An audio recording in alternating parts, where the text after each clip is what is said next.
Good afternoon. நான் இப்போ form ஹவுஸில் இருக்கேன். இது வந்து லெமன் வந்து நேற்று ஹார்வெஸ்ட் பண்ண லெமன், ஒரே ஒரு செடியிலேருந்து எடுத்தது. நேற்று வந்து அந்த நீலம் மாம்பழம், தோட்டாபுரி அதெல்லாம் பண்ணச்சா ஒரு செடியில் இருக்கிறத மட்டும் நான் நேற்று ஹார்வெஸ்ட் பண்ணேன். அதில் வந்து கொஞ்சம் சென்னைக்கு கொடுத்து அனுப்பியாச்சு. இந்த பழமாக இருக்கிறது அதெல்லாம் வந்து நான் ரீட்டைன் பண்ணிட்டேன், ஏன்னா ஸ்குவாஷ் பண்ணுறதுக்காக.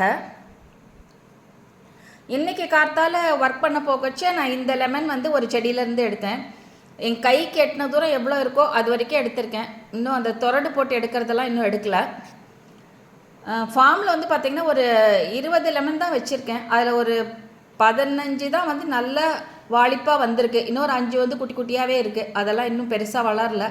ஸோ இதில் வந்து ஒரு 10 மரம் வந்து நல்ல காய் பிடிச்சிருக்கு. ஸோ ஒரு மரத்துலேயே கிட்டத்தட்ட ஒரு 100 காய் அப்படிலாம் கூட இருக்குது. ஸோ அதனால் நான் என்ன பண்ணுறேன்னா ஒரு மரமாக ஹார்வெஸ்ட் பண்ணி வரைச்ச கொஞ்சம் கொஞ்சமாக எடுத்துன்னு வந்துட்டுருக்கேன். ஆனால் இப்போல்லாம் போனேன்னா ஃபார்மில் வந்து ஏதாவது ஒன்று எடுத்துன்னு வரேன். இதர் இந்த பனானாவோ இல்லை வந்து இந்த மாதிரி மேங்கோ, குவா அந்த மாதிரி ஃப்ரூட்ஸோ இல்லை வந்து வாழைப்பூவோ அந்த மாதிரி ஏதாவது ஒன்று. The farm doesn't send me empty handed nowadays. இப்போ வந்து ஓரளவுக்கு இந்த மாம்பழம் சீசன் முடிஞ்சிருச்சு. பட் இப்போ லெமனும் குவாவும் ஸ்டார்ட் ஆகிடுது. ஸோ ப்ராசஸிங், மார்க்கெட்டிங் இதெல்லாமே வந்து இப்போ இதில் ஸ்டார்ட் ஆகிடுது. So something or the other happening very nice way. So I am feeling very happy.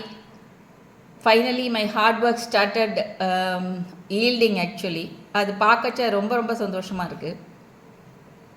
So இப்போ நான் வந்து இது வந்து ஸ்குவாஷ் தான் ப்ராசஸ் பண்ணணும், ஏன்னா இந்த வாட்டி ஸ்குவாஷ் வந்து ஷார்ட்டேஜ் ஆகிடுது.